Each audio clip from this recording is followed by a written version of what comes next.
I sent them a journal of American Doctors Society.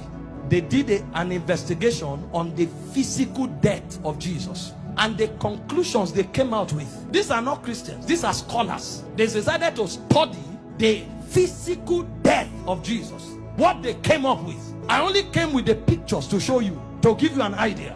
Show me the picture where they tied him to the stick to scourge him. The way they did it was they carried a fat tree, planted it, and locked your hand so that you can't shake.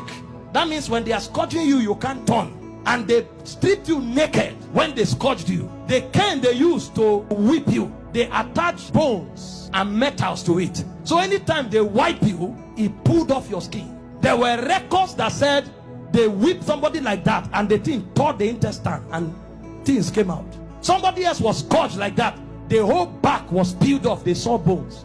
That's how the thing enters. They whip you and tear your skin. So every time they wipe you, if they pull it, your skin comes out. So that when they finish beating you, because of the volume of fluid you will lose, you will die of taste. If you don't die of heart failure.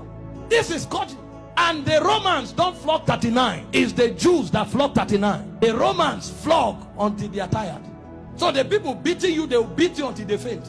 When they finish scourging you like this, if life remains in you, then mercy spoke for you. After they scourged him, they now took him trekking with the cross for close to 1 kilometer to Golgotha.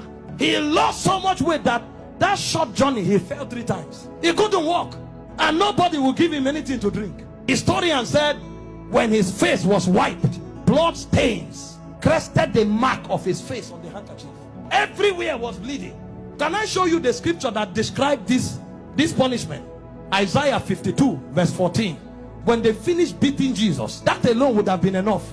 See the way Isaiah 52 verse 14 described him after he was scourged. It said, just as many were appalled. You know the word appalled? The highest level irritation. When you saw him, you are like, what is this?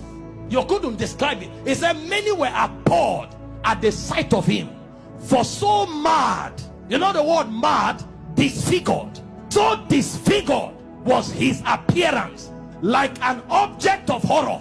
When he came out of the scourging, if you saw him, you thought he was an object of horror. And he said he no longer looked like a man. They literally disfigured him, and they didn't stop there. They now gave him the cross, carried it, and went to Golgotha. Then they began crucifixion. In crucifixion, they nail you at your wrist, because the idea was for you to hang there until you suffocate. You know, the word excruciating didn't exist until the Romans started crucifying people, because the word excruciating comes from the word cruciating, and the word cruciate comes from crucifix. So it's excruciating is actually a pain you feel when you are crucified, because there's no pain in that class. When a man is crucified, his whole weight hangs on his wrist, and the only support he has are the nails on his toes. And when they crucify you, you saw a picture of Mel Gibson where you were straight. You can't be straight when they crucify you, because your back, there's no space to stand straight. You have to turn sideways to hang, because this is how you hang. Your weight actually hangs on your wrist. If you are tired and you want to gain small balance, you now push it on your toe that is on the nail. That's why when they wanted to kill the criminals, they broke their legs. And the reason is because when you are hanging, your stomach is bent so that your diaphragm can breathe. Air can enter. So Jesus was there for 6 hours. You know what that means? For 6 hours, every time he breathed, he had to pull himself up. So he pulled himself on a nail up to breathe for 6 hours. He will pull up, breathe, go back, pull up for 6 hours. Remember, his back is already torn. So as he's pulling up, he's feeling pains on the wrist, his back is scrubbing on the cross, and his leg is feeling pain. To breathe and go back. Every breath was death for you for 6 hours. And they were mocking him at the same time. So there was soulish torture, there was physical torture. As if that's not enough, he carried sin on him. So God was not connected to him at the time. God had to turn away. So there was spiritual torture, soulish torture, bodily torture. So much so that he cried, Eloi, Eloi, lama sabachthani, my God, why hast thou forsaken me? It's like a disconnection between your spirit and your soul. So the man was no longer alive. He died in the spirit before he died in the natural. The level of pain. We don't know what was done for us in 6 hours. And guess what? His mother was there. Can you stand naked before your mother? This is the man that the mother saw do wonders. How come? Imagine when he looked at their faces. See what you'll be interpreting. Some are saying, why? How come? Why can't you do anything today? Then the Jewish people were mocking. Physician, heal yourself. Fake prophet. I thought you said you had miracles. Why don't you come down? The thieves that were on the cross, one was mocking him. So from everywhere. Meanwhile, all the sicknesses on earth were on him on the cross. You have cancer, you say it's painful. He had cancer, diabetes, hepatitis, all that day at the zenith. Because he carried sickness, he carried sin, and he carried the reproach of God. You don't know the reproach of God until you go to hell. So for those 6 hours, he was in hellfire.